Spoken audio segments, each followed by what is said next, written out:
thank you so much for meeting with me today, Betty. Please tell us a little bit about your family of origin and where you were born. Well, it's my pleasure to be with you today, and thank you for asking. I was born and raised in Southern California, in Long Beach, of parents that both worked at Douglas Aircraft Company. After their marriage, Dad, like a lot of other men, went into the Navy, and they started having family. So I have 3 other siblings, and we were all raised in Long Beach and went to school there, and graduated from the Long Beach High School. So that's where my origin is from. What, if any, religion were you raised in? I was raised in the Methodist Church. My mother was very, very active, and we all went to Sunday school, and we were all brought up in a Christian home. Do you still attend church today? I do on occasion. I'm not a regular attendee, but I still have my faith, and I'm sure that that is where a lot of my love for giving service came from, was from my mother and all of the things that she taught us to do in our home. Do you have any post-secondary education? I do. Please tell us about that.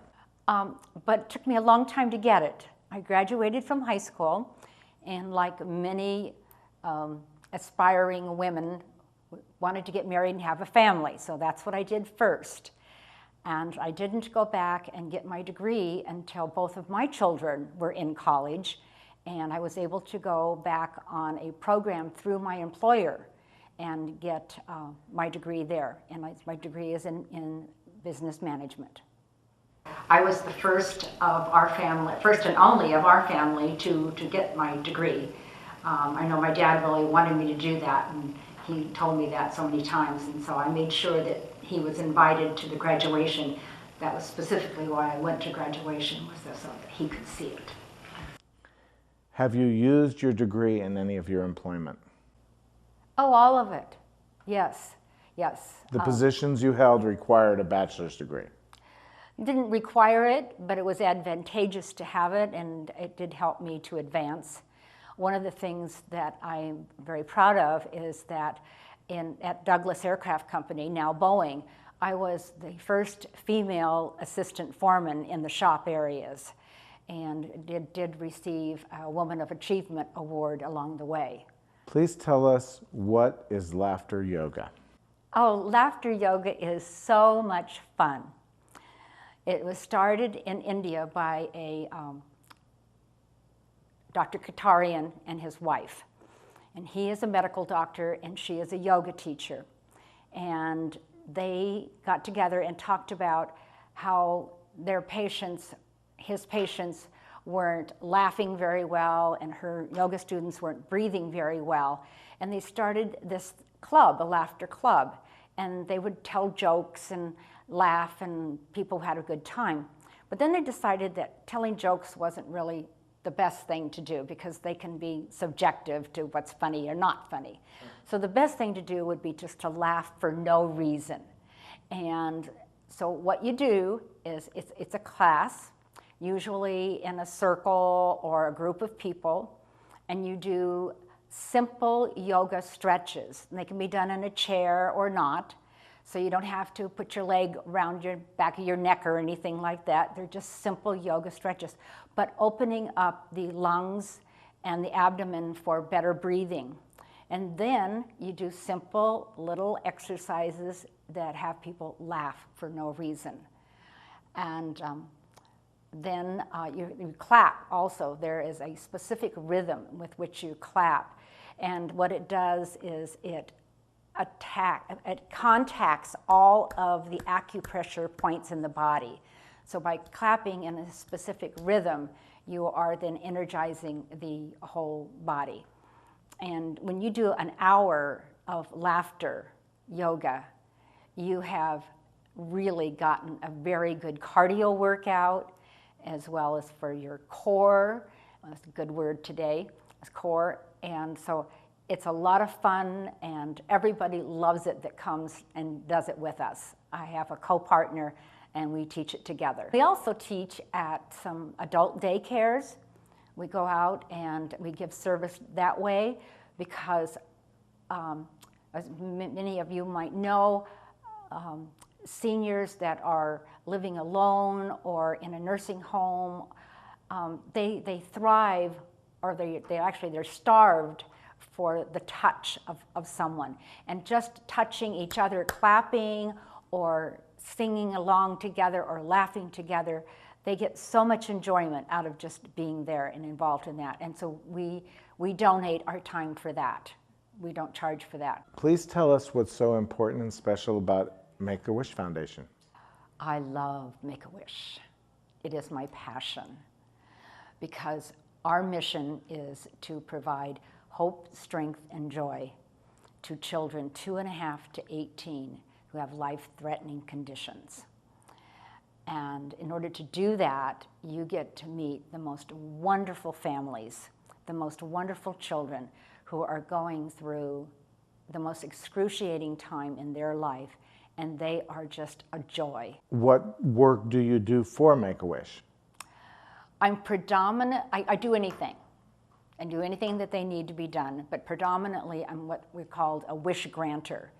And that means that along with another wish granter, we go out to the family, we interview the family and the child to come up with what is their one true wish.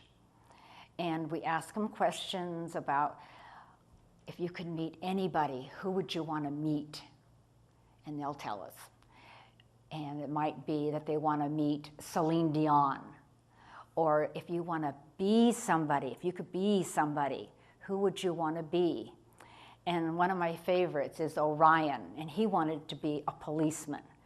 So Orion got to be a policeman for the day. What a wonderful wish. Another one is, if you could go anywhere, where would you go? And a lot of the smaller children like to go to Disneyland, Disney World, and the older kids are starting to get really creative in where they want to go. It could be Hawaii, it could be, as one boy is going later this year, to London for the Olympics, or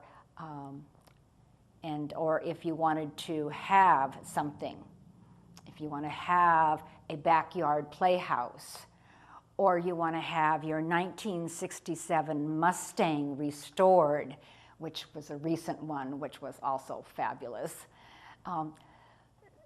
This joy in their life can make all the difference in their treatment, in their self-esteem, as well as the families. It gives that family an opportunity to be together without having to go to chemo treatments or doctor's offices, and they are just, it's memories for life. So that's what we want to do, is provide that hope, strength, and joy to these families. So let's say somebody wanted to go to Hawaii. They want to go to Waikiki Beach. What's the process of making that happen for them? Well, one of the things that we ask them is why they want to go. And along the way, everything is, why do you want to go? Because I've never seen the beach before, and I want to go surfing there, or whatever. We try to get to the bottom of it. Right. But let's say we said that. So what will happen is that we write up a proposal. We want to go to Waikiki and go surfing or swim with the dolphins or whatever, and we turn that into the office, who then screens it all and has to be presented to our board of directors for approval. How long does that take? It takes about a month, so because they meet once a month, so give or take. It's pretty timely. We try to turn our wishes around as quickly as possible because we want our kids to be happy. And plus, some of them may not have much time left. Well, we could talk about rush wishes. And so then what happens is our office will make all of the appropriate arrangements. We will, first thing that'll happen is they'll get a limo ride to the airport. They'll get tickets to both ways to Hawaii and back, accommodations for why they're there. Someone to be a guardian for them as well, their parent or... Oh, the whole family goes. The whole family goes. Oh, yes. The whole family participates in all wishes. and I mean the whole immediate family, I should say, not cousins and aunts and so on, but parents and siblings, occasionally a grandparent, but parents and siblings. We will provide them a rental car while they're there and a expense check for the food and activities that they're going to do. We will pre-book things like going to the aquarium in Waikiki and activities there. So they have a whole week of just a wonderful, wonderful vacation, respite, and it's all expense paid. And that money comes from your organization's fundraising, or do you ask for the providers like the hotel and the airline to comp you or discount? How do you do that? All of the above.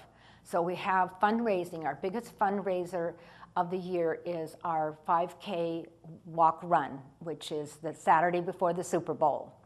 And that's in the name of our mutual acquaintance, Kendall Tenney. Yes, it is. That's Kendall Tenney's 5K walk run. And so that's a big fundraiser. We have other fundraisers throughout the year, like an annual meeting and auctions, that type of thing.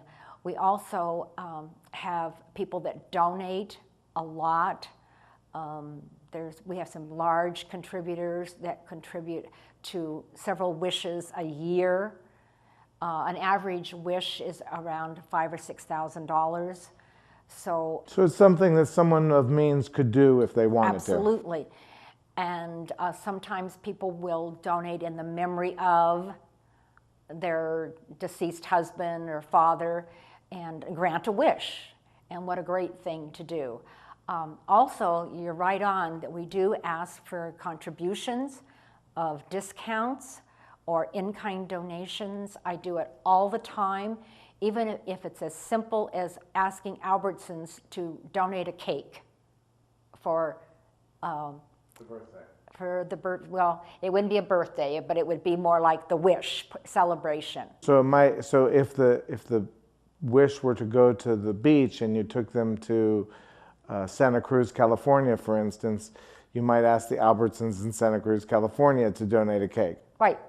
Or we might ask that hotel to comp us that they're going to stay in. And so there's all kinds of ways that we get our money. So, and we try to use it very wisely because we have a lot of wishes. How many wishes does this one office do per year? We do about 130 a year, give or take. What happens if a child is not long for this world? Well, yeah, not long for the world. The doctor has said, he's only got a short period of time, do a rush wish. And that's an important key factor is that every doctor authorizes and approves the wish and that the child... So that you know that the medical condition is real. Yes, exactly. So they are the one that says, yes, this child has XYZ and they can have a wish. And also we want to make sure that they are able, if they want to travel, is that child able to travel for a wish? Or do we need to look for some other wish for that child? So when a child is then told to us that it is a rush wish, then the 30 days that we have to wait for the board goes out the window.